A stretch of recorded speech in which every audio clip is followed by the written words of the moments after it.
So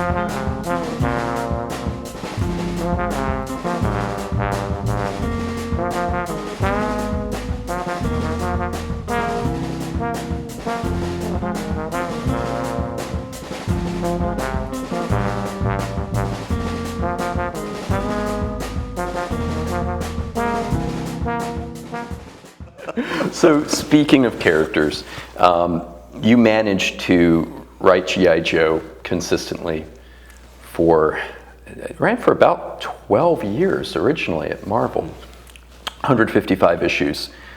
You recruited an entire generation of comic book readers, myself included, because of the brilliant marketing also from Hasbro with the cartoon, the television commercials. But you still, and you had like countless characters to juggle, but you still held on to your core characters, whether they had an action figure or not. Scarlet, obviously Snake Eyes, Stalker. What made you decide to just create a nucleus of that small group? And how did you handle new characters that were thrown at you even if they were some of the dorkier G.I. Joe characters? Well, it's not like I sat down and made a list and said, oh, these are going to be the core characters. It plays out that way because, you put these people, on their feet, and then, when they play out the stuff, you go, well, I really like how this, where this one character is going, and the others, I just can't get a grip on them, and they start to have a life of their own. There are a lot, there were, figures that, I looked at first and said, oh my God, what am I going to do with this guy with, all the feathers all over him? Raptor. You made him a crazed yuppie, didn't you? Yeah, but then, when the more messed up a character is that way, the bigger challenge it is to what can I do to make this character interesting despite the silliness, and I've actually come to like some of these characters, like I like Crystal Ball, he's so silly in some ways, but you could sort of, I can get a sort of a grip on where he's coming from, whereas others, you may look at their exterior and say, oh, that's a pretty cool looking outfit, but when you try to do something with their internal life, it falls flat, and you can't really tell until you get them up and running. It's kind of like you can't know whether someone's interesting until you really sit down and talk with them. Well, no, I remember something Neil Adams told me a long time ago, that that there was no such thing as a bad character. So it's what you make of the character. And that's how I feel about a lot of these characters, that you can't write them off, at first look. And in fact, some of the silliest ones, turn out to, really have some legs. It's like, like when I first saw Zartan, it was, oh, you hold him under the light, and he sort of changes from this one insipid color to this other insipid color.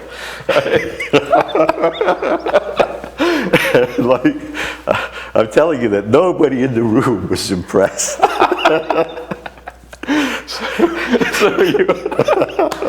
So you made him a master of disguise, or was he a master of disguise to start with? Well, no, I mean, they didn't really know what to do with him. I mean, all they had was, they licensed or they bought this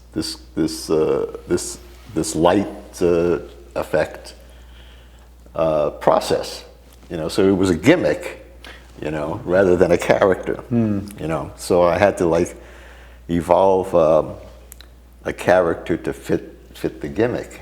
And Zartan is infamous for having and you wrote the file cards as well. He had the file card that said he was paranoid schizophrenic from all the personalities.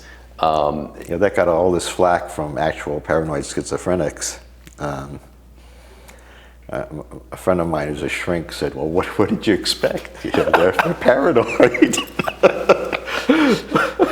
they had real reason to like Yeah. not like. I don't know how to follow that one up. Well, we had one thing I think is incredibly interesting about your career is you've also been quite an accomplished actor. You've appeared on Saturday Night Live, also MASH. You played a villain in MASH, and you were also in a cult classic movie, The Warriors. Tell me a little bit about The Warriors, because I've just heard buzzing that you were in it. Well, I'm in it for about 1.5 seconds, in the credit sequence right at the beginning. I'd actually worked on it for something like 2 weeks, and because it was this deal that the producers made with the Screen Actors Guild, that they needed so many people, so many of these gang kids, that they made a deal with the union that, if they hired X number of union actors at real rates, so that was like, night shooting and in costume and missed meals and all. So the day player, we weren't even day players. It was like the extra pay was like with all those extras built in it, because it was all done at night. Like shot up to close to day player rates.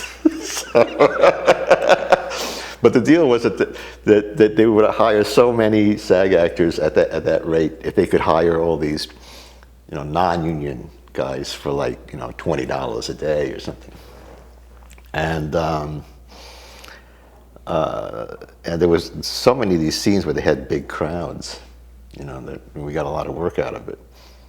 I think we spent almost a whole week on the scene of the big gang conference. Pretty cool. Yeah, it is. What was your favorite acting experience out of everything you've done? Well, I did Pacific Overtures, which is a Stephen Sondheim musical on Broadway. I didn't know you could sing. No, I can't sing or dance, but I was a lot of the bad guys in that. I was I guess I was one of the few people that showed up for the audition who looked like they could kick down a door or something. But most of the time I just got bad guy parts. But the first I never even started out trying to be an actor. I got in an elevator in 1974, and this nice lady got on, and she turned to me and she said, "Well, are you an actor?" And I said, "No." And she said, "Well, you want to be one?"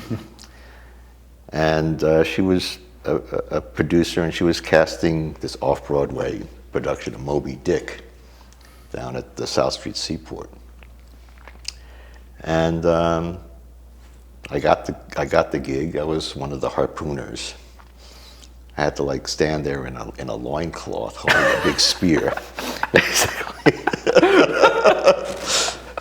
But the guy next to me, also holding a big spear, was Stephen James, who went on to have a pretty good career, doing action stuff in the movies.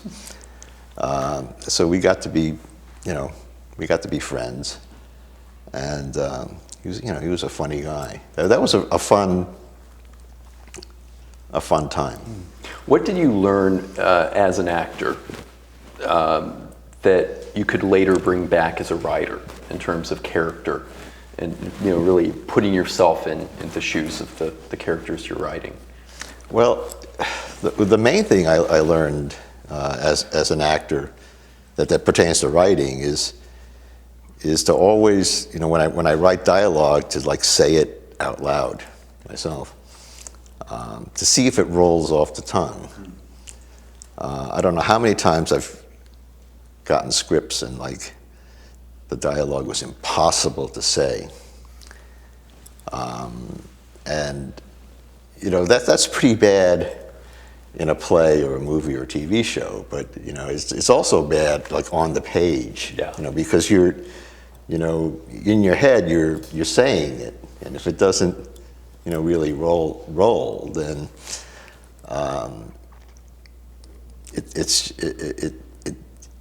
it lessens the characterization. It's all about trying to make every aspect of the character be as convincing as possible. So it's not just the dialogue, but body language and gesture, and you know the internal message. And you can apply that to comics, because you know comic artists always talk about these things among themselves. You know, we always refer to, oh, he's really good at the acting. You know, and that's what we mean. The physical acting of the character. You know, because there are some guys that can draw like angels. You know, they can draw realistically like Michelangelo or something, but they're they're like mannequins. they're voguing, or they're you know they're just like, or it's the photo referenced laugh. You know, right? and or they've you know or they've only know like three expressions. They know like you know, and they know. That's it, you know? Yeah. Well, we're unfortunately going to have to wrap up, Larry, but of course, you have G.I. Joe, A Real American Hero, coming out every month from IDW. Mm-hmm. Also, there's a G.I. Joe yearbook coming out soon. Mm-hmm. When is that set to launch? I have no idea. Yeah. When things well, it's coming out within the year, and G.I. Joe Retaliation comes out this summer. Is there anything else you'd like to add before we wrap up? No. Thanks so much for being here, Larry. Well, thank you.